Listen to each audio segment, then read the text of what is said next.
All right. So, welcome to the Local Pickup. I'm Jason Broadwater. I'm Chris Trevay. So, today we're going to talk about this bass. This is an Egmond bass. This was made in Holland in the 1960s. It's got a great checking. That's a term that just, means like the way over time everything kind of cracks in the finish. It's something you can't really replicate with relic. It's kind of like, people buy jeans with rips in them, but it's cooler when you've had a pair of jeans long enough to get their own rips. Put your own rips in them. Put your own rips in them, man. You don't want to buy other people's rips. But anyway, this is authentic, good quality checking. This bass was made in Holland, like I said, in the 60s. And it's all original except the nut has been replaced right here, this piece. And I think everything else is original except at some point early in its life, somebody put this sticker on it, and it's a friction-proof sticker that you would have for like your belt buckle rashes that you get on the back of guitars, But it's in a weird place. It's not really where your belt buckle would necessarily be. Is it beneath the finish? And see, that's the thing. It's maybe it was original, but it's in English, and I mean, on the sticker it says "Made in the United States of America," but the bass was made in Holland, so it can't be original. But the checking goes over the sticker, so it's a mystery to me. But I'm not going to try to take it off or anything. At this point, it's just kind of part of the guitar. It just makes it cool, in my opinion. But the whole thing is super cool, and it's got this. It sounds like Paul McCartney's Hofner, that funky, kind of sound, that Beatles sound. It's got that 60s sound, and it's got one switch here that kind of amps up the drive.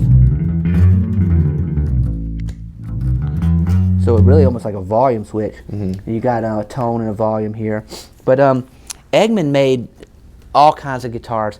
In the 50s, they were making 20 guitars a week.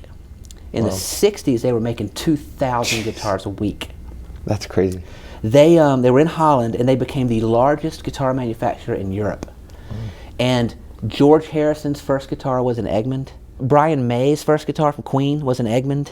Paul McCartney's first bass, he took an Egmond guitar, and he took piano strings and cut them and made a bass out of an Egmond guitar with piano strings to play bass with John, who was playing guitar. So Egmond was, just like in the U.S., a lot of people's first guitars back in the 60s, a lot of the rock gods in America, started playing Silvertones or Harmonies were their first guitars. Dan Electros, whatever, Kay. In Europe, everybody's first guitar was an Egmond because they were pumping them out 2,000 a week, and they were intentionally making low-cost guitars and basses, and they were making the same model, like it'd be the same body that would be a guitar or a bass, and they just put a different neck on it, and they would make it a bass or make it a guitar. And it's got a cool kind of cover here, which is good for me because I like to play with a pick. And then you can play with your fingers too. But anyway, Egmond guitars came to the United States as well because Martin, who's the oldest guitar maker in the United States, Martin Acoustic Guitars. From the sitcom? Yeah, Martin started making acoustic guitars in like the 1830s, like 1833. So they're the oldest guitar maker in the United States.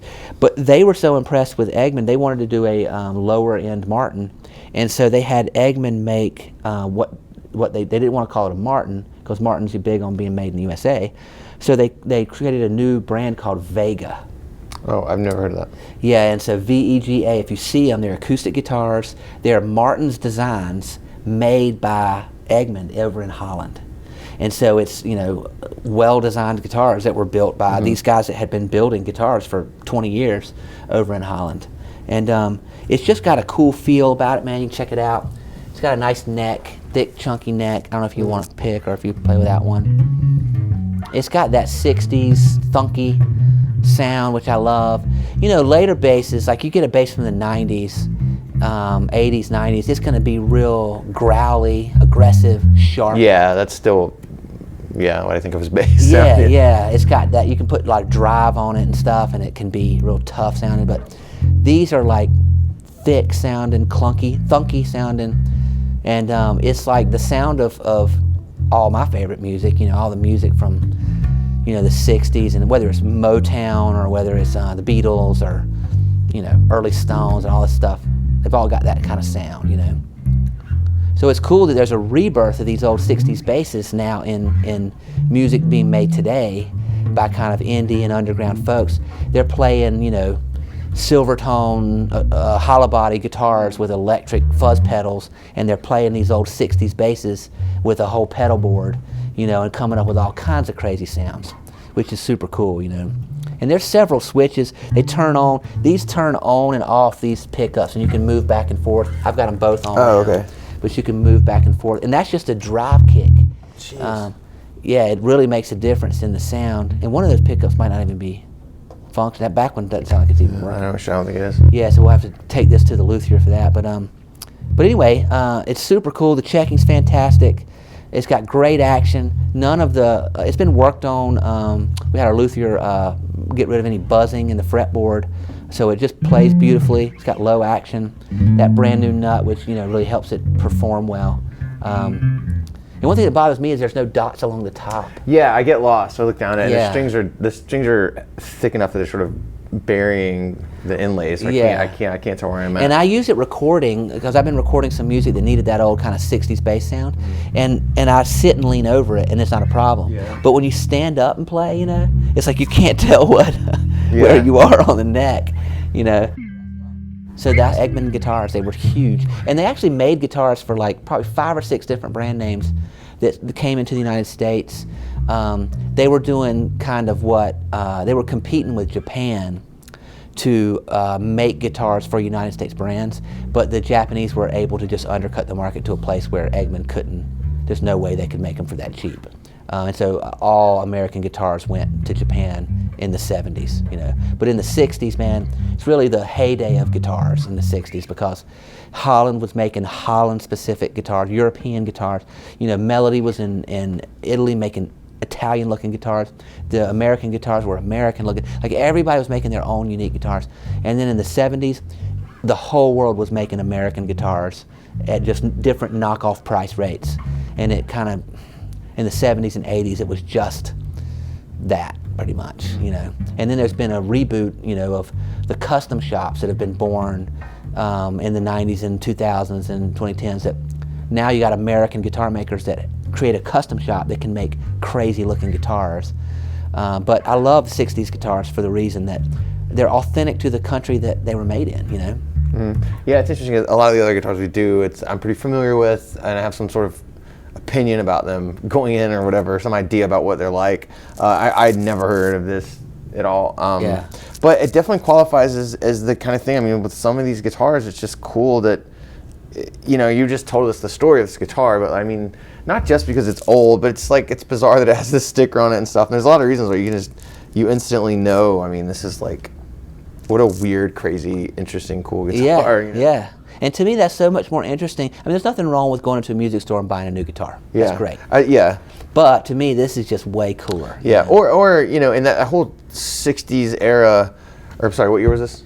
60s. Yeah, the whole 60s era, it was this Wild West design-wise, and so you do have, like, I think if this just looked like a P-bass or something, I don't know that it would even be around. Right, yeah. Because another, like, Fender P-bass ripoff copy, or whatever. yeah. And I think the fact that it has it's part of this wide open, this design didn't necessarily, I guess K is most closely associated with this look, I don't know. Yeah, it could be, yeah. I mean, Egmond had their own look. Loosely, yeah. that's what I'm saying. So there's really not this concrete manufacturer that owned this look. Right, exactly. It was the way guitars looked. Yeah. Which was an interesting era for Absolutely. guitars. That's what I loved about the 60s of what you said, the Wild West of stuff. And in the 70s, everything became so homogeneous. Is that the right word? Homogeneous? Sure. Same. It's going on. We're putting this on YouTube, man. Oh, nobody. Yeah. I don't need more than one syllable. Let me just say same. Nobody's gonna correct you, or yeah, right. Yeah. Nobody's gonna hate on you for saying the wrong thing. No one's have a problem with that. Would never happen. Yeah. Right.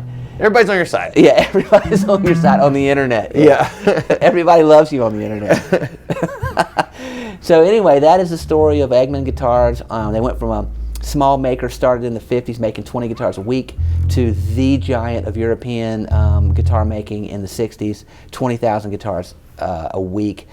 2,000 guitars a week, excuse me. And they were the first guitar of pretty much all the famous, like I said, the Beatles crowd and Brian May and different guitarists that they could only afford an Egmond growing up. They were, and before they could afford a Hofner, they could get an Egmond, So anyway, had a big influence on music because, obviously Queen and the Beatles had a big influence on music. Yeah. So that's the story of the Egmond. It's the story of this bass. And I don't know how it ended up here, but somehow magically it did. It waddled in. Yeah, it did. It came in. It needed water. It was thirsty. So that is the story of Egmond guitars and this Egmond bass. And thanks for visiting. We'll see you guys next time on The Local Pickup.